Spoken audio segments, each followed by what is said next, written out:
បងបាក់ចិត្តណាអូនឯងជេរបងមើលឲ្យស្វាងមកបងមុខលបែងមកអូនឯងមើលមកយ៉ាងហ្នឹងបងមុខលបែងខ្លាំងបងលេងឡើងចាញ់អស់ពីខ្លួននេះបងដឹងថាយើងមួយខែពេញតាំងមុនចូលឆ្នាំខ្មែរ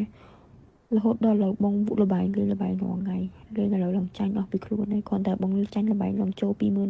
នេះអាចចាញ់មធ្យមងុំច្បាក់លុយគេទៀតនេះអូយអស់សង្សារអីសង្សារបង5ធ្លាប់ប្រើទូរស័ព្ទល្អដល់2ឥឡូវលក់ចោលមួយហើយប្រចាំអស់មួយទៀតដល់ថ្នាក់ហ្នឹងណាគ្រាន់តែបងច្បាក់លុយគេឡើងចូល 5,000 ហ្នឹងមាននិយាយលេងសើចណាមកប្រើសាហាវណាអស់លីងពីខ្លួនកាលឆ្នាំមុនបងមើលភ័ក្របងអត់លេងណាបងជេរភ័ក្របងលងកប់មាត់តែឥឡូវបងអ្វីដែលបងធ្លាប់និយាយមកភ័ក្របងពីមុនគឺធ្លាក់លើបងទាំងអស់កាលឆ្នាំមុនដាក់កំហុសខ្លួនឯងលេងធម្មតា100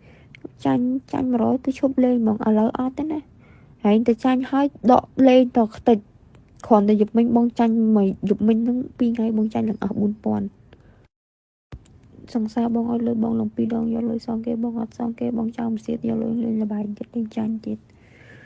អូយឈឺក្បាលហ្នឹងឥឡូវបងពងនៅចំណុចហ្នឹងសុយទឹកសុយអីនេះឡើងនេះហើយនៅតែគេអត់ផត់បងខ្លាចតែថ្ងៃណាមកបងធំអត់ផត់ឆ្នាំហ្នឹងឯង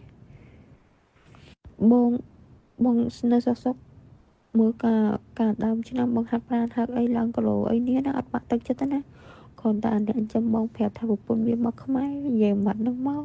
បងអត់អារម្មណ៍ហ្មងអត់មានអារម្មណ៍នៅក្នុងខ្លួនអត់មានអារម្មណ៍ថាបាត់បង់អីមួយហើយបាត់បង់ទាំងខ្លួនឯងទៀតគាំងទាំងគ្រប់យ៉ាងទាំងអស់ហ្មងមានអារម្មណ៍ថាជីវិតបងស្មើសូន្យពេលដែលវានិយាយចឹងមកបងផ្លាញហ្មងទៅបងខូចចិត្តពេក